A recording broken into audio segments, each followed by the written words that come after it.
Your burger is served. And this is our finest Pepsi Zero Sugar. Its sweet profile perfectly balances the savory notes of your burger. That is one perfect combination. Burgers deserve Pepsi. Hey, it's Ryan Reynolds here from Mint Mobile. Now, I was looking for fun ways to tell you that Mint's offer of unlimited premium wireless for $15 a month is back. So I thought it would be fun if we made $15 bills. But it turns out that's very illegal. So there goes my big idea for the commercial. Give it a try at mintmobile.com/switch. Upfront payment of $45 for 3-month plan, equivalent to $15 per month required. New customer offer for first 3 months only. Speed slow after 35 gigabytes if network's busy. Taxes and fees extra. See mintmobile.com. Brace the rudders! Raise the sails! Raise the sails! Captain, an unidentified ship is approaching. Over. Roger. Wait, is that an enterprise sales solution? Reach sales professionals, not professional sailors. With LinkedIn ads, you can target the right people by industry, job title, and more. We'll even give you a $100 credit on your next campaign. Get started today at linkedin.com/results. Terms and conditions apply. Make your next move with American Express Business Platinum. Earn 5 times membership rewards points on flights and prepaid hotels booked on AmexTravel.com. And with a welcome offer of 150,000 points after you spend $20,000 on purchases on the card within your first 3 months of membership, your business can soar to new heights. Terms apply. Learn more at americanexpress.com/business-platinum. Amex Business Platinum. Built for business by American Express. This episode is brought to you by Polestar. There's only one true way to experience the all-electric luxury SUV Polestar 3, and that's to take a test drive. It can go from 0 to 60 in as little as 4.8 seconds with the dynamic handling of a sports car. But to truly understand how it commands the road, you need to be behind the wheel. Up to 350 miles of range, the 3D surround sound system by Bowers & Wilkins. It's all something you have to experience to believe. So book your test drive for Polestar 3 today at polestar.com. If you went on a road trip and you didn't stop for a Big Mac or drop a crispy fry between the car seats or use your McDonald's bag as a placemat, then that wasn't a road trip. It was just a really long drive. Ba-da-ba-ba-ba. At participating McDonald's. Welcome to the HCI family of podcasts. We're your source for personal, professional, and organizational growth and development. We share our own original research, explore industry trends, and interview executives and thought leaders from across the globe. Join us for practitioner-oriented content around all things leadership, HR, talent management, organizational development, and change management. Maximize your personal and organizational potential with the HCI family of podcasts. Divya Ghatak, welcome to the conversation today. Thank you, John.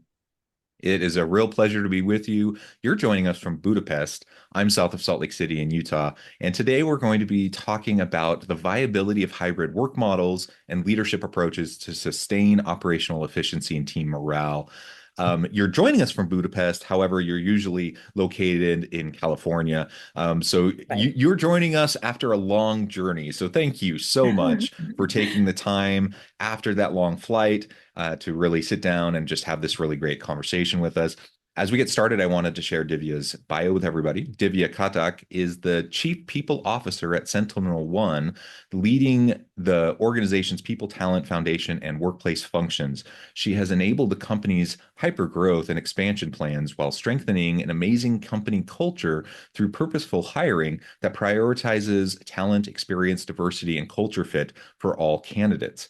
Prior to SentinelOne, Divya was Global VP of People at Nevro and CPO at Good Data. She has also held global HR leadership roles at a variety of tech companies, including Cisco and Tavant. Divya received her master's in human resource management and personnel administration from Tata Institute of Social Science and her Bachelor of Arts in economics with honors from Delhi University.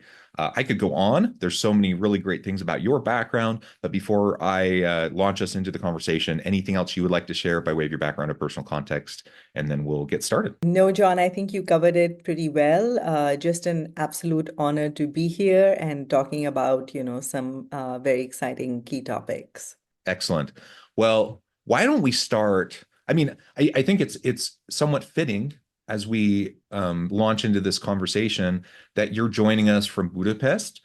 I'm here in the Salt Lake City area. You're normally in California.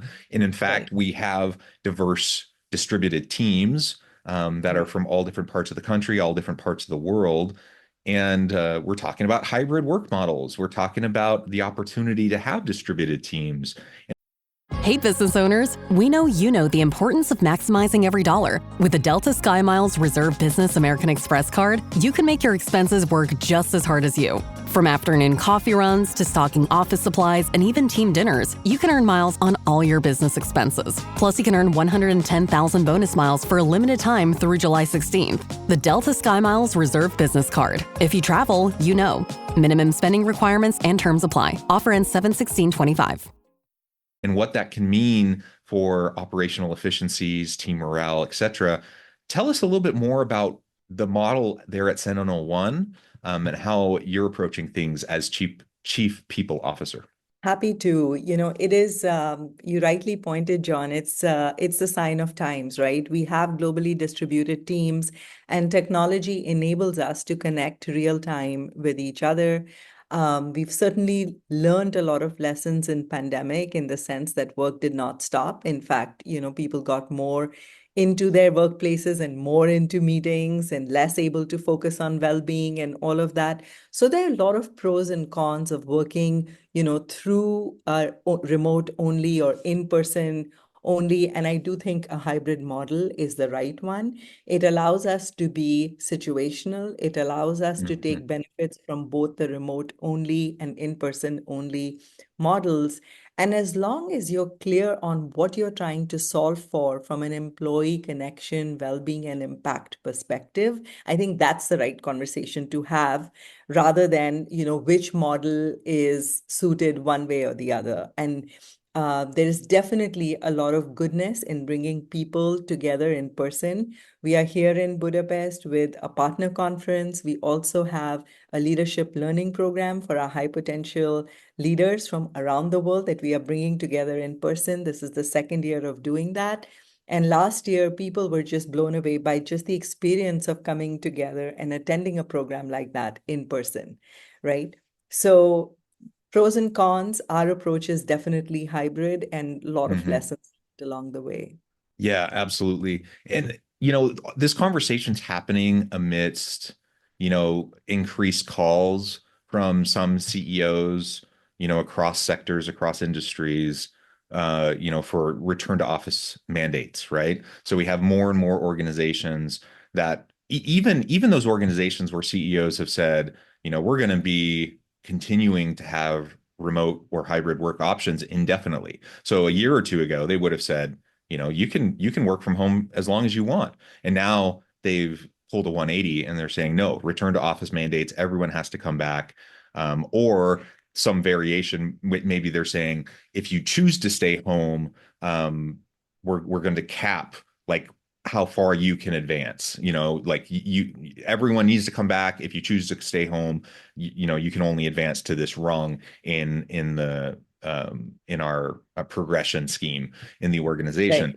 Right. So those types of mandates, it's really interesting to me, especially for those leaders who have pulled that 180 amidst all of the evidence that we have that shows that hybrid work models can work really well. All the evidence that shows how they can increase productivity, all the evidence that shows certainly that people want them, from a sentiment standpoint, from a perception standpoint, but also the hard kind of business metrics, the hard outcomes based evidence. Can you speak to that a little bit more?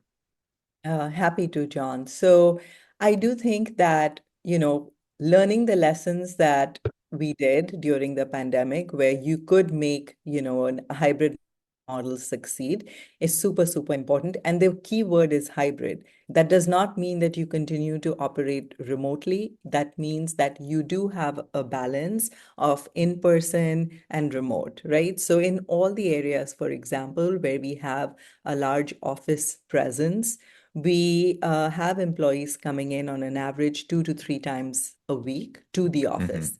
There are many locations we operate from where we don't have an office and the choice is to work remotely. So there are two things we've done in those locations. One, we worked with co-working spaces to have employees get together on a regular basis in person in those co-working spaces. The other advantage is that the huge cost that companies put into brick and mortar buildings is actually being diverted into well-being and impact and connection initiatives where employees can come together for the purpose of connection, right? So it's very, very interesting how some of those budgets are flowing because there is no doubt that you need to invest in your employee experience. You do need to provide for that connection. You do need to, think about wellness in the way that meets the needs of the modern family or the modern knowledge worker. And I've actually seen those, shifts from investing in a massive way in brick and mortar buildings to really embracing this hybrid model, really embracing the needs of the future for the modern family or the modern knowledge worker. So it's interesting give and take. Yeah, it is. Well, and you bring up the brick and mortar. I think it's fantastic that many organizations are pivoting, as leases are coming up and they're able to get out of those lease agreements, so they're not locked in anymore to the brick and mortar as much as they were, say, in the past. But it's interesting too, like part of the argument that many organizations are making when they say return to office mandates are necessary is they're saying, hey, we got this big building. We need everyone to come back. And I'm like, that is such a sunk cost fallacy. Like, why? I know. It's not the right reason, right? That's That's definitely not the right exactly right.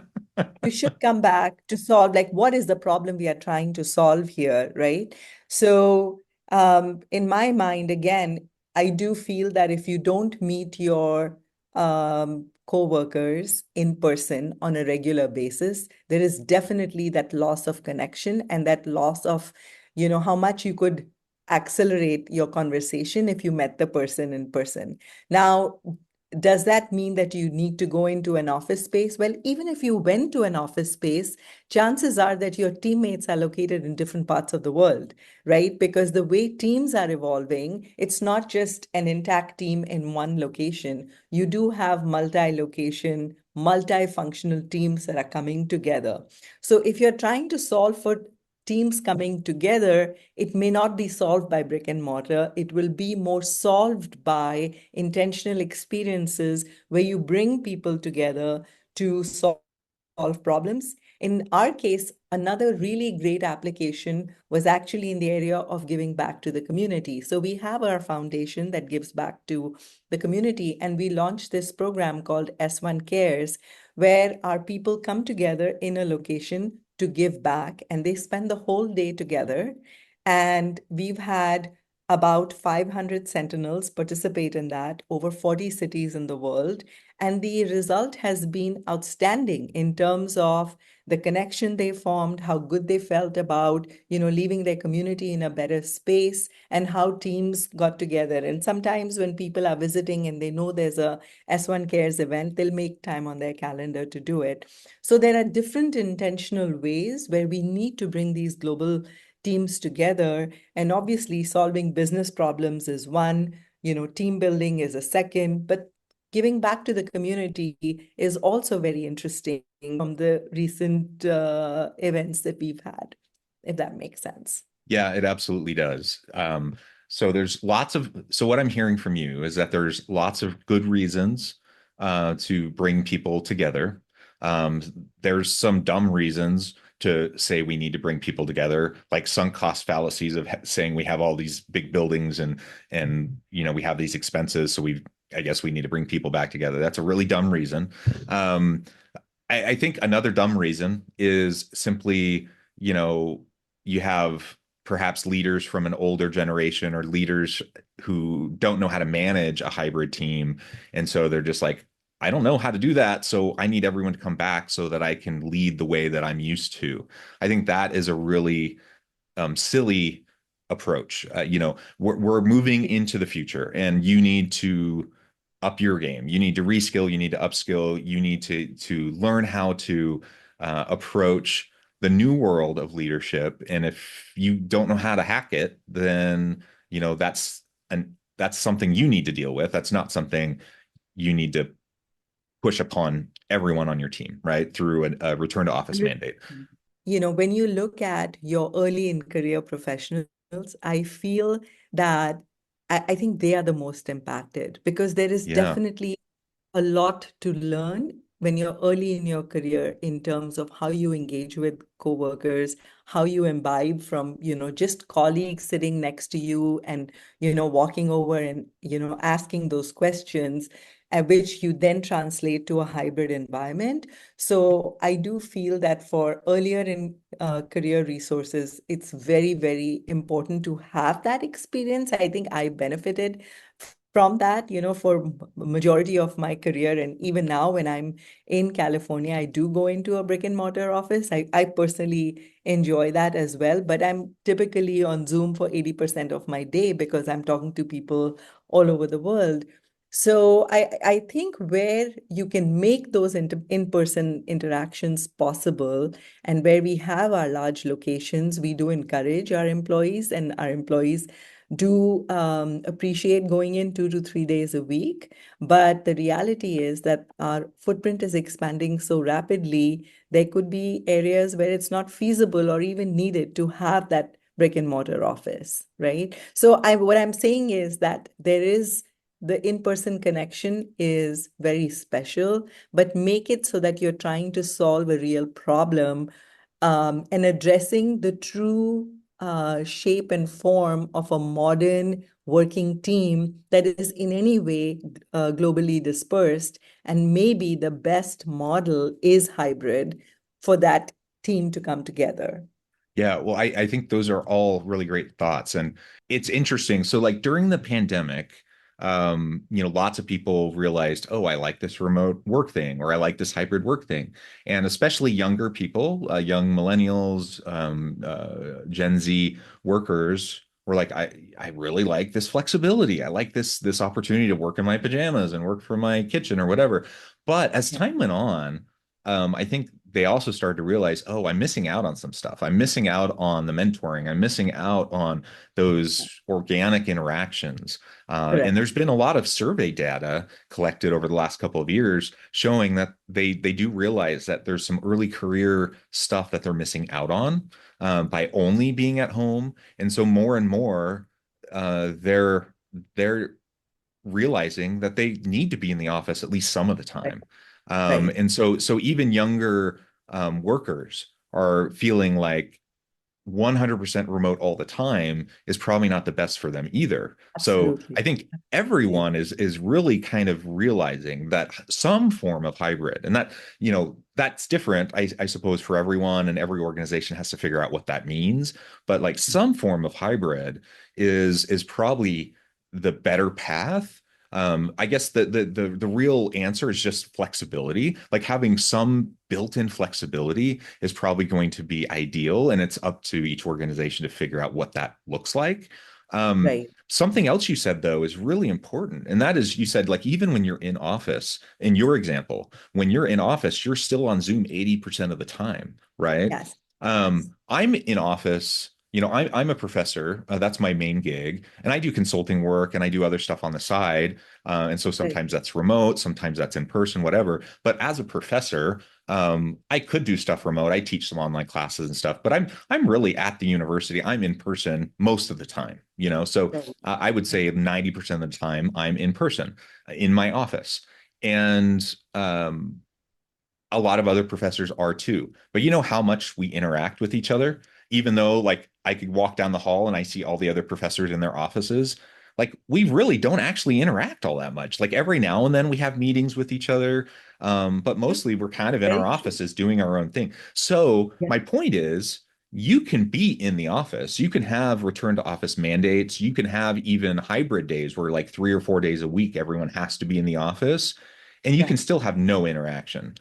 You can still have everyone sitting in their office on Teams or on Zoom calls all day long, not interacting with each other. So if you're going to have return to office mandates, or you're going to have like mandated hybrid days where people are in the office, that alone is not going to necessarily do anything to bring about meaningful interaction. You have to be more intentional and more purposeful beyond that, beyond just proximity. You have to make sure that people have other ways that are really facilitating them to be together.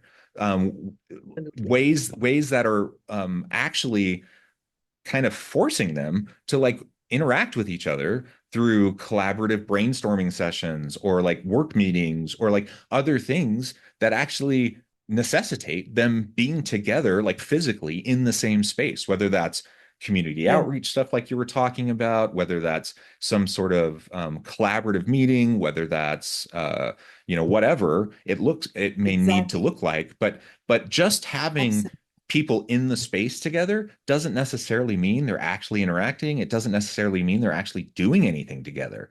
And that's something I think leaders don't think about when they're saying we need to have return to office mandates. Absolutely. So this is our overall model for, bringing people together, and we call our employees sentinels. So, engaging our sentinels. And at the very bottom, you see our core values that define, everything we do from an employee perspective. And then we have the goals, the intentional goal of fostering connection, encouraging well-being, promoting impact and empowerment. And then underneath each of those, we have 6 key pillars. So the first one is recognition. So a lot of our in-person experiences are actually awards where people come together. So for instance, in Budapest, we have our Elevate program, which is our high potential leader learning program where people come together. We have an online peer-to-peer recognition system called Bravo, and then, some other awards and travel experiences as way of recognition. The second one is, just around well-being. So it is really looking at the needs of the modern family. Is looking at the needs, the wellness needs of the modern knowledge worker. Then the next one is about belonging and how do you create those inclusion networks where you're being very intentional about your diversity and inclusion initiatives. And we have different kinds. We have about 6 different inclusion networks, that promote belongingness in, across each of those areas. And we have our intranet, which is called S-Connect, which brings people together again on a technical platform. And then we love to celebrate milestones, right? So we have our anniversary program that celebrates key anniversaries. And, as you go higher up, we encourage people as an anniversary gift to travel to a Sentinel One office of your choice and meet with your colleagues in a different country or a different region. And then we talked about the S1 Cares program and S Foundation. We also have a cyber security awareness month coming up in October, where we will get into providing cyber safe learning for elementary and middle school children. And last but not the least, just providing that experience where we have a budget for remote employees to come together. If they're meeting their colleagues, they can actually expense up to a certain limit, drinks and dinner. And then we have, lots of different ways to empower teams to come together to build community. So that's how we, wrap our entire connection program by just being very thoughtful across, these 6 different pillars. Yeah, I love that. That is such a great example. Divya, this has just been a great conversation. I note the time. I'm going to need to let you go so you can get on with your busy day. Before we wrap things up, I wanted to give you a chance to share with the audience how they can connect with you, find out more about your work, your team, and then give us a final word on the topic for today. Absolutely. I can be reached on LinkedIn, and our website, showcases a lot of our career opportunities. We're growing a lot, so definitely come in and talk to us. And I think I would encourage, this topic is not solved, right? So Yeah. even though we are saying hybrid is important, there are still a lot of questions that are left unanswered, like the early in career people, like, what is the real substitute for looking someone in the eye when you're meeting face to face, right? It's not always a Zoom meeting. So I think there are some questions that have been solved, but I think if we keep our focus towards what is the business problem we are trying to solve for versus, let's just do something for the sake of doing it. I think we should just be open and transparent about the fact that even though we think hybrid is the better way forward, there are a lot of questions that need to be solved. So I'm encouraging all of us to continue to think through this problem as we navigate our path forward, keeping the connection at the center of that problem, if you will. Yeah, excellent. Divya, thank you so much. It's been a real pleasure. So much for having me. Yeah, I encourage the audience to reach out, to get connected, find out more about what Divya can do for you. And as always, I hope everyone can stay healthy and safe, that you can find meaning and purpose at work each and every day. And I hope you all have a great week.